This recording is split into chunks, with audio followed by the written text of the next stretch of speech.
ओम नमो भगवते वासुदेवाय नमः। श्रीमद् भागवत गीता जी का 8वां अध्याय।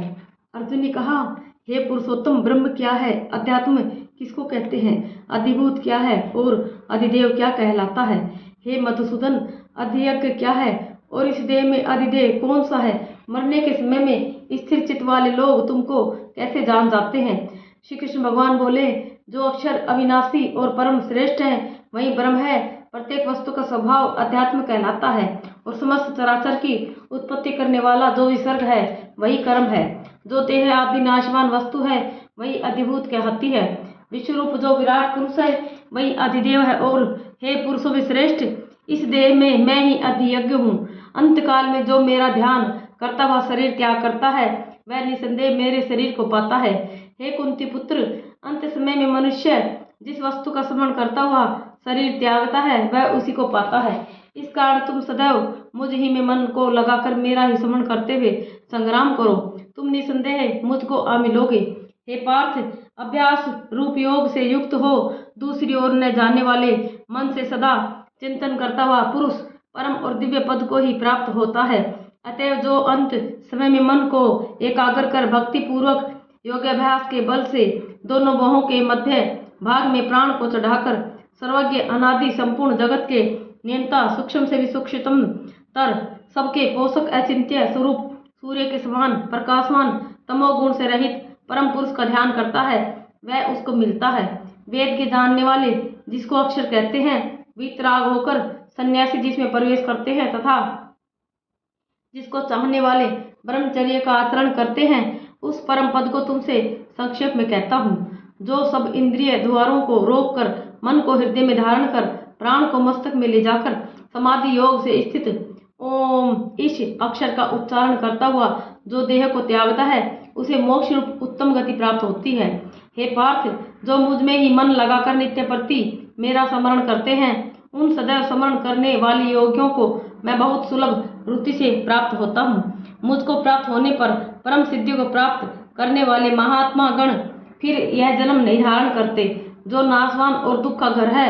हे अर्जुन, ब्रह्मलोक पर्यंत जितने लोक हैं वहां से लौटना पड़ता है, परंतु मुझ में मिलने से फिर जन्म नहीं होता।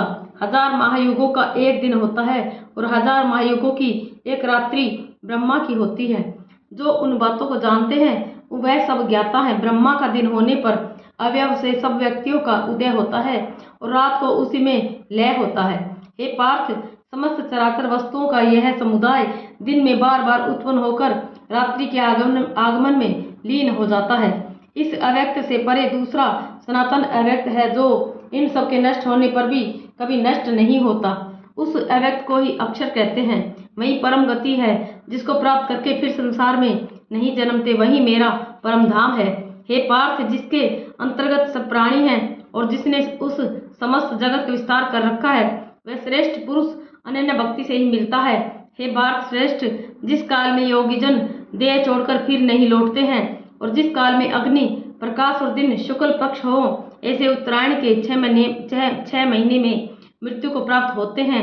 धूम्ररात कृष्ण पक्ष दक्षिणायन के 6 महीने इनके मध्य गमन करने वाले चंद्रमा की ज्योति को पहुँचते हैं और लौट आते हैं। संसार को नित्य चलाने वाली शुक्ल और कृष्ण नाम की 2 गतियां हैं। एक से आने पर लौटना पड़ता है और दूसरी पर फिर लौटना नहीं होता। हे पार्थ, योगी इन दोनों गतियों का तत्व जानता है, इसी से मोह में नहीं पड़ता। अतएव हे अर्जुन, तुम सदा योग युक्त हो। वेद यज्ञ तप और दान से जो जो पुण्य फल बतलाए गए हैं, योगी उन सबसे अधिक ऐश्वर्य प्राप्त है और सर्वोत्तम आदि स्थान पाता है। इति श्रीमद्भागवत गीता सुपनिषत्सु ब्रह्म विद्या योग शास्त्रे श्री कृष्ण अर्जुन संवादे अक्षर ब्रह्म योगो नाम 8वां अध्याय समाप्तः। 8वें अध्याय का महात्म्य। श्री नारायण जी बोले, हे लक्ष्मी जी, दक्षिण देश में नर्मदा नदी के तट पर एक नगर है। उसमें सुशर्मा नामक एक बड़ा धनवान विप्र रहता था। एक दिन उसने एक संत महात्मा से पूछा, हे ऋषि जी, मेरे संतान नहीं है। तब ऋषिवर ने कहा, तू अश्वमेघ यज्ञ कर बकरा देवी को भेंट चढ़ा, देवी तेरे को पुत्र देगी। तब उसने यज्ञ करने को एक बकरा मोल लिया, उसको स्नान करा के मेवा खिलाई। जब उसको मारने लगा तब बकरा कह कह शब्द करके हंसा। तब ब्राह्मण ने पूछा, हे बकरे, तू क्यों हंसा? तब बकरे ने कहा, पिछले जन्म में मेरी भी संतान नहीं थी। तब एक ब्राह्मण ने मुझे भी अश्वमेध यज्ञ करने को कहा था। मैंने सारी नगरी में बकरा ढूंढा, परंतु बकरा हाथ न लगा। ढूंढते ढूंढते एक बकरी का बच्चा दूध पीता मिला। उस बच्चे को बकरी समेत मोल ले लिया और तब उसको बकरी के स्तन से छुड़ाकर यज्ञ करने लगा। तब बकरी बोली, हे ब्राह्मण, तू ब्राह्मण नहीं जो मेरे पुत्र को होम में देने लगा है, तू महापापी है। क्या यह कभी सुना है कि पराये पुत्र को मारने से किसी ने पुत्र पाया है? तो अपनी संतान के लिए मेरे पुत्र को मारता है। वह बकरी बहुत कुछ कहती रही, पर मैंने होम किया। तब बकरी ने श्राप दिया, तेरा गला भी इसी भांति कटेगा। ऐसा श्राप देकर वह बकरी तड़प कर मर गई। कुछ समय बाद मेरा भी काल आया। मेरे कर्मों के कारण मुझे नरक की आग में तपाया गया। फिर नरक भोगकर अनेकों योनियों में जन्म लेकर महान दुख भोगता रहा। अब बकरे का जन्म पाया, तब मुझे एक बाजीगर ने मोल ले लिया। अब सुख पाऊंगा, किंतु तू छुरी लेकर मारने लगा। तब ब्राह्मण ने कहा, हे बकरे, तुझे भी जान प्यारी है। अब मैं अपने नेत्रों से देखी हुई कहता हूँ। कुरुक्षेत्र में चंद्रसूत शर्मा राजा शासन स्नान करने आया। तब उसने ब्राह्मण से पूछा, ग्रहण में क्या दान करूं? उसने कहा, हे राजन, काले पुरुष का दान कर। तब राजा ने काले लोहे का पुरुष बनवाया, नेत्रों की जगह लाल जड़वा सोने के आभूषण पहनाकर तैयार किया। तब वह काला पुरुष कह कह शब्द करके हंसा। राजा डर गया कि कोई बड़ा अवगुण है जो लोहे का पुरुष हंसा। तब लोहे के उस काले पुरुष ने ब्राह्मण को कहा, हे ब्राह्मण, तू मुझे लेगा? तब ब्राह्मण ने कहा, मैंने तेरे सरीखे कई पचाए हैं।